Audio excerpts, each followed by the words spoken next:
Hello, good afternoon, and thank you very much to CityZen for this opportunity to contribute today to this very interesting workshop. And I hope this presentation will be also as interesting as the previous ones, which I found also very connected to the topic I will be talking about, applying creativity to urban farming business models in the new reality. So we have seen already the CityZen is at the center, and this we're going to see also throughout the presentation, and how this is important in order to for the production of food, also for developing a social system, and how this is linked also to circular economy and to the networking, to the developing of networks, to the sustainability and digitization and innovative, and also will expand more in innovative funding. So I believe this presentation is very connected to what Andrea and Eferina has been discussing this morning, or has been presenting this morning as well. And in somehow what I think is adding on this point is the perspective from the creativity point of view. So how creativity can be a way of linking all of these elements with urban farming and the CityZen at the center. But very briefly about myself. So as I mentioned, as it has mentioned Marco, I have a background in food industry. So I was previously starting Economia Creativa. I was a consultant for MPD as a food service in the food service department. It's a market research company. So I have seen the industry from different perspective, and also I was working in London for the Spanish food import for green diesel. So, and can you see properly the presentation? Yeah, yeah.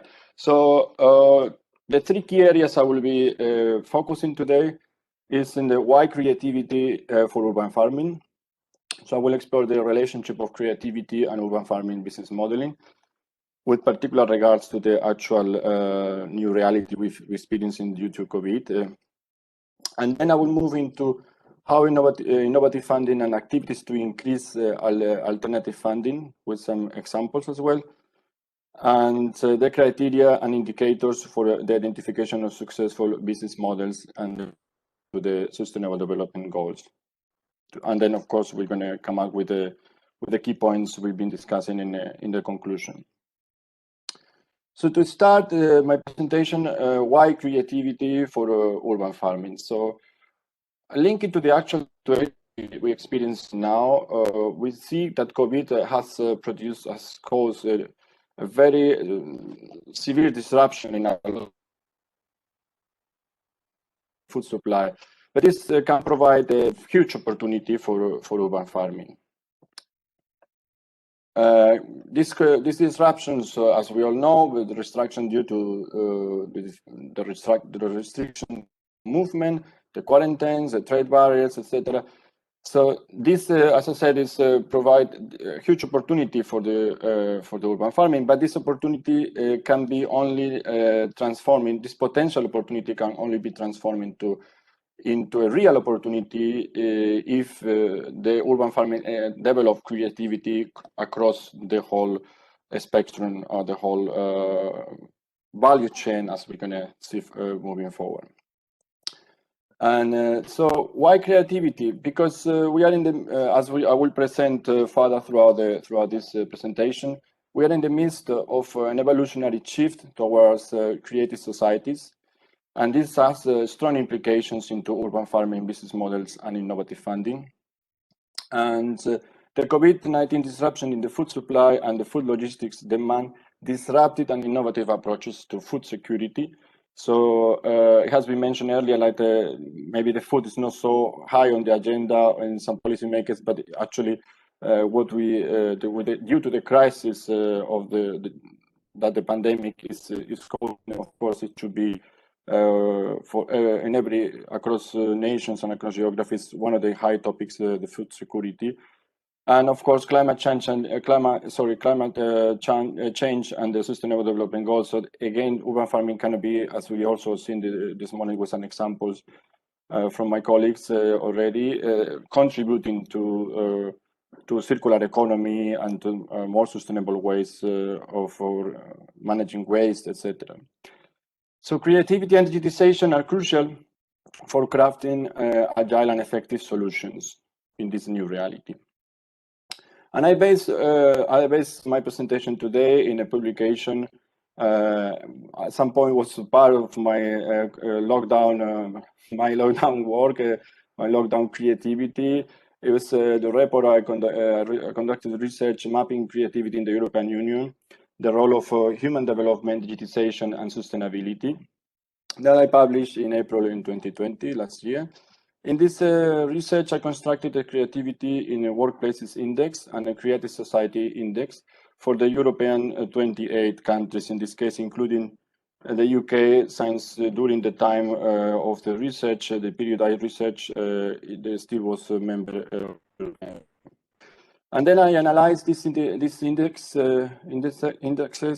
with more in relation with more than 25 socioeconomic, business, and digitization indicators.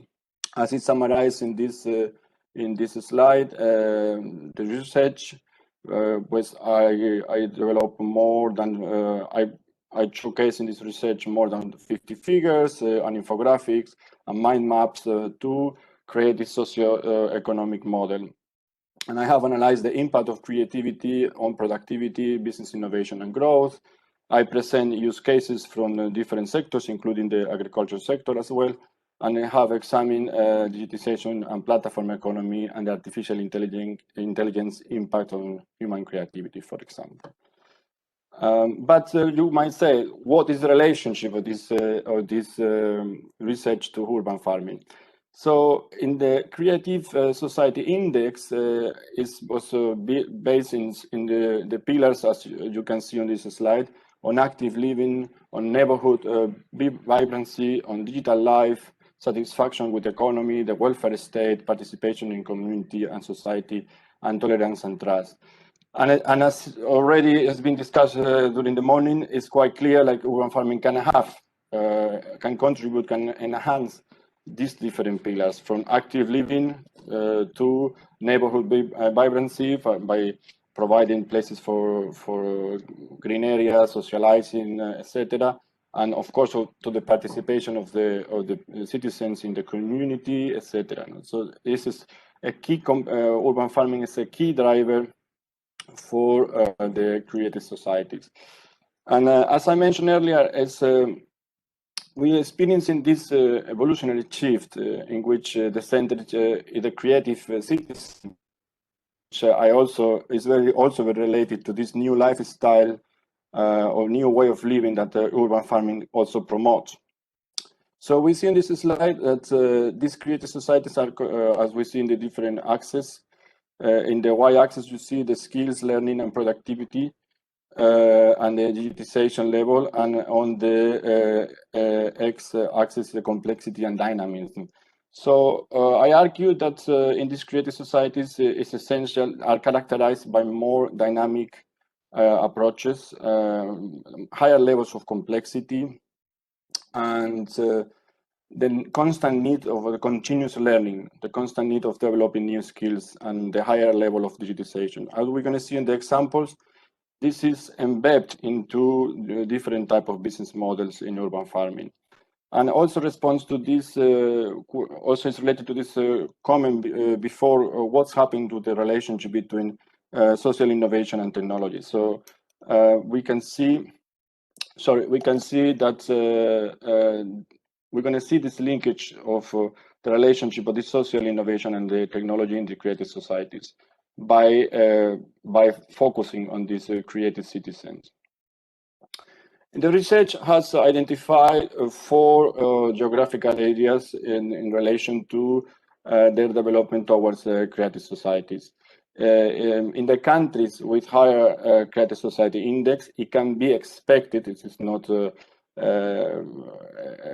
cause effect exactly, but it can be expected more awareness of the urban farming. And I think the idea of awareness of the value and the impact of urban farming is essential as we're going to see also later on, for the urban farming business model itself, but also for the to actually be in different types of funding. As we can see, the Scandinavian countries are leading, following by the Western Europe, and then Central and Eastern Europe and Southern Europe are behind in terms of Creative Society Index. And how this translates again to the urban farming context. Just taking an example from very interesting research I found related to this research I conducted as well.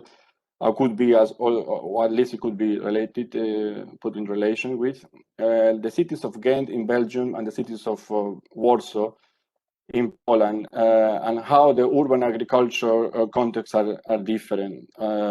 Ghent in Belgium is a country with a strong Creative Society Index, with a higher level of Creative Society Index, and in Warsaw in Poland is a country with more moderate Creative Society Index. So the key differences are like how the socio-ecological problems are high on the policy agenda for Ghent, and there are a strong municipal government support for the urban agriculture, and the idea of local food is popular, and there is a broad support for gardening projects in public spaces.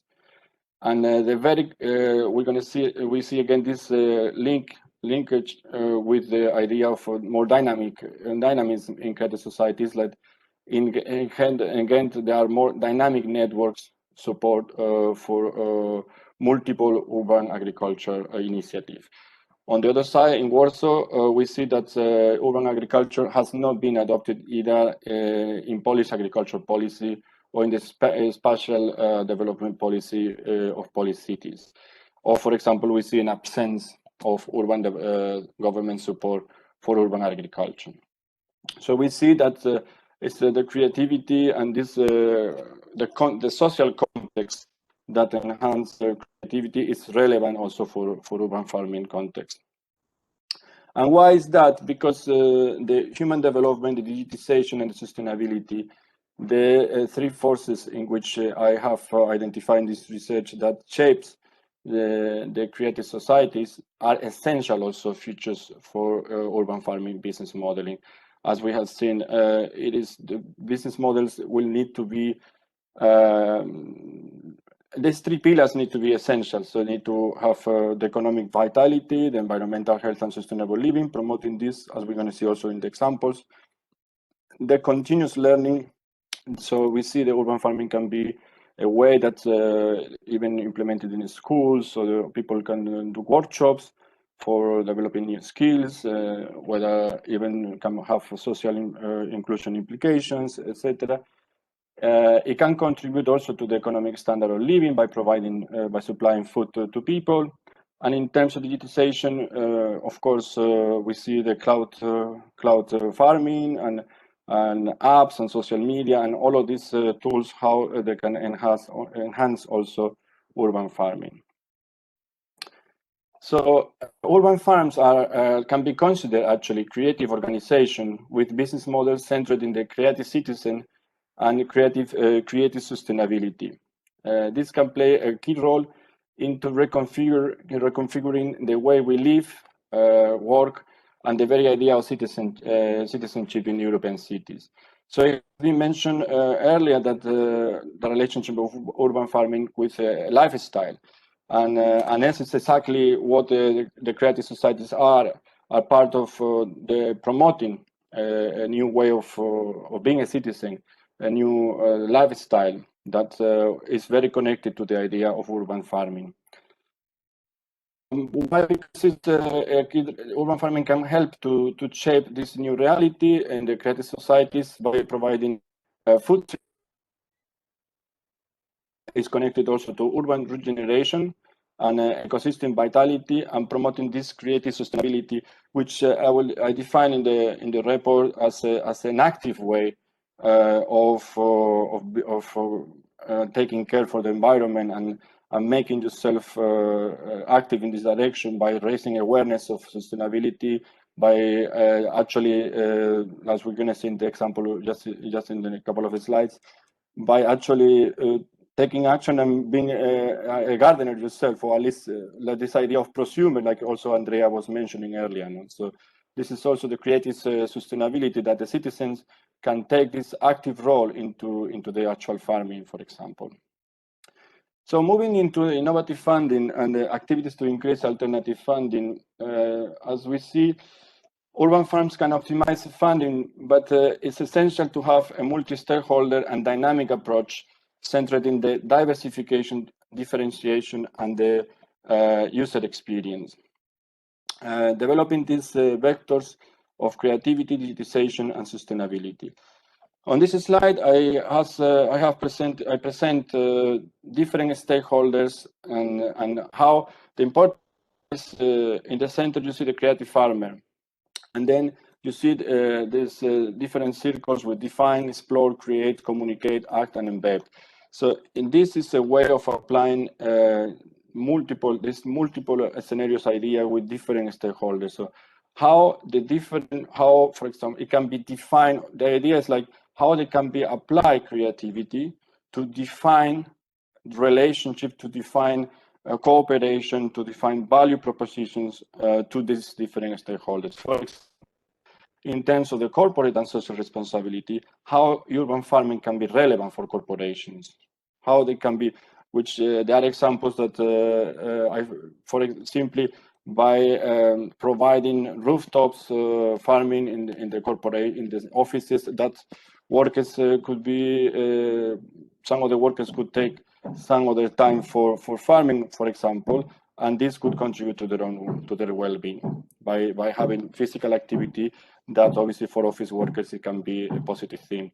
And with the creative citizens, we're going to see an example later on in Peace and Love. It's a startup from France and from Paris and also established in Brussels, which is the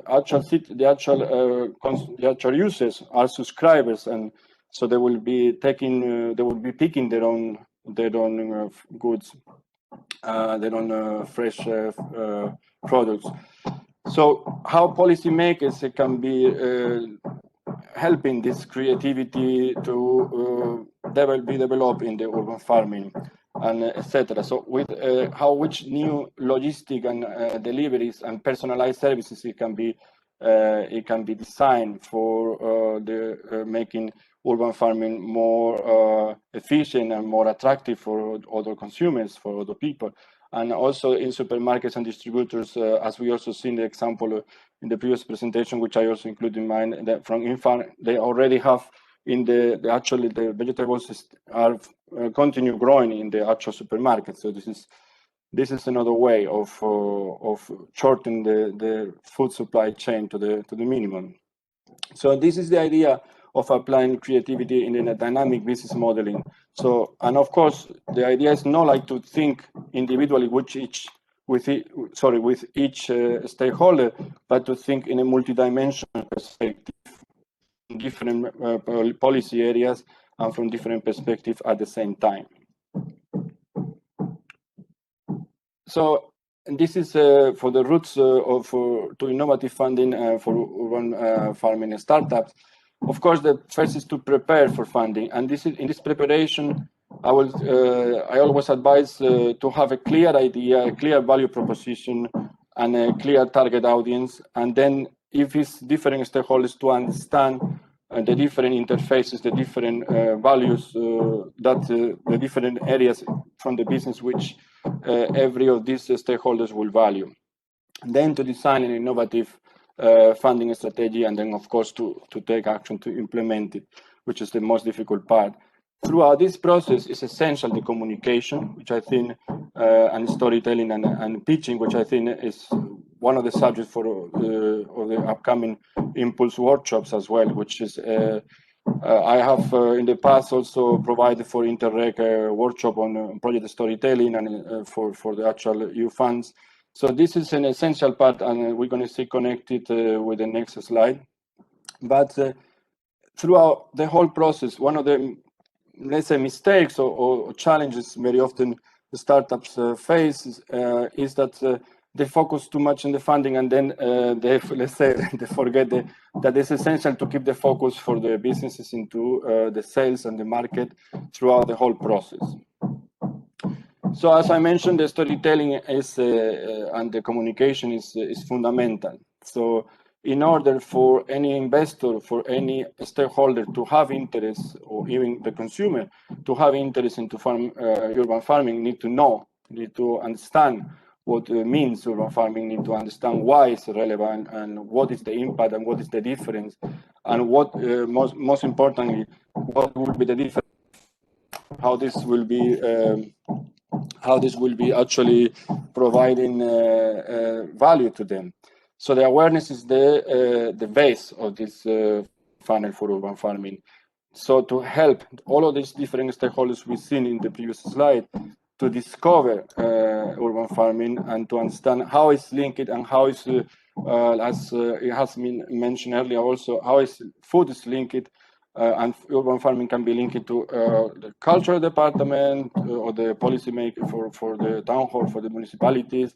It can be linked to the circular economy, it can be linked to social inclusion, etc., etc. So how, and of course, to the new technologies as well, to digitization, to help all of these stakeholders to evaluate and to have the intention to fund the project, and then provide the funding, the subscription, or either the consumption. And of course, in all of this process, it's essential not to forget the user experience. So what's happened after when the consumer is purchasing the products or when the investor has invested. So to keep this user experience, to take care very much about this, the user experience with the business or with the project. And as we're going to see in the example, the startup funding cycle is different depending on which stage the startup is in. Of course, it's in the early stage, it will be more focused on family and friends and business angels or seed capital. And as the startup is developing the business, it will require different types of investors, such as venture capital or strategic alliances, etc. So moving to the examples I brought today, Peace and Love I found very interesting because it's very connected to the idea of creative societies and creative citizenship. It's a disruptive business model based in subscriptions and participation from Paris and Brussels. And they already mentioned participate in this change. So within the creative society was an evolutionary shift. So it's a kind of change is happening. This change is happening, and it's real examples like the Peace and Love is showcasing this transformation in society. So the gardens are managed by professional gardens, but then the actual subscribers, the consumer, or prosumer, as also Andrea was mentioning, harvesting the vegetables. So, and they also, even in their own website, they say that Peace and Love business model is centered, as I mentioned, the creative citizens, and they say on their website that being a peace and lover is. Yes, so they have this kind of marketing pitch that if you are one of the subscribers, you are part of this lifestyle, part of this new way of having you garden maintained, but then you harvest yourself, you join an engaged community, you learn about the nature, and you participate in workshops on the farm. So you have this active role into their business model. So somehow you are an active part of this value creation as well. And then you can adopt also a more responsible diet, which is also connected and directly with the Sustainable Development Goals. And the different type of example, IFarm is a Finnish startup that provides innovative solutions for growing fresh greens, berries, and vegetables, and is founded in 2017 in Helsinki. The interesting thing is that they developed a crowdfunding platform to fund the logical infrastructure. So emphasizing also the idea of network for the startup. They even appeal to the president of the IFarm, as you can see on the slide, mentioned that investor can participate in the worldwide network of vertical farms. So they already have developed they have a scale up this startup in several cities internationally. And IFarm, which I think in the previous presentation was also included as an example, is based in Berlin and is one of the largest urban vertical farming networks in the world. And it is funded also with a mix of equity and debt. And as you can see, also they are also appealing to this farming revolution. And as the co-founder also said, the coronavirus linked to the idea of why creativity now in the context of the pandemic. Eres Galonska, the co-founder and CEO of IFarm, said that the coronavirus pandemic has put a global spotlight the urgent agricultural and ecological challenge of the time. So they believe that there is better, healthier way to feed the cities, which is increasing the access of fresh, pure, sustainable produce grown as close as possible to the consumer. So that's their business model in this case. And going to the third point of the presentation, the criteria and indicators for the identification of successful business models and their impact into the Sustainable Development Goals. Urban farming can contribute to many different Sustainable Development Goals. So it will be in this short presentation difficult to say to actually each one of them, because that would be possible to contribute to many of them. But the focus is in providing a guideline in why it's relevant to link it to the Sustainable Development Goals, urban farming, and in which main dimensions. The main dimensions are economic, social, and sustainability. And the reason why it's essential is because aligning the urban farming to the key performance indicators of the business, for example, the impact, as also Andrea was emphasizing, in the economic impact, in terms of employment, in terms of business performance indicators, in terms of the production of food, for example, in terms of social inclusion. All of these indicators related to the Sustainable Development Goals can set the ground for partnerships with multinational corporations, for example, within their corporate social responsibility, that in most of the cases are aligned to the Sustainable Development Goals, and engaging with policymakers at different government levels and also with civil society organizations.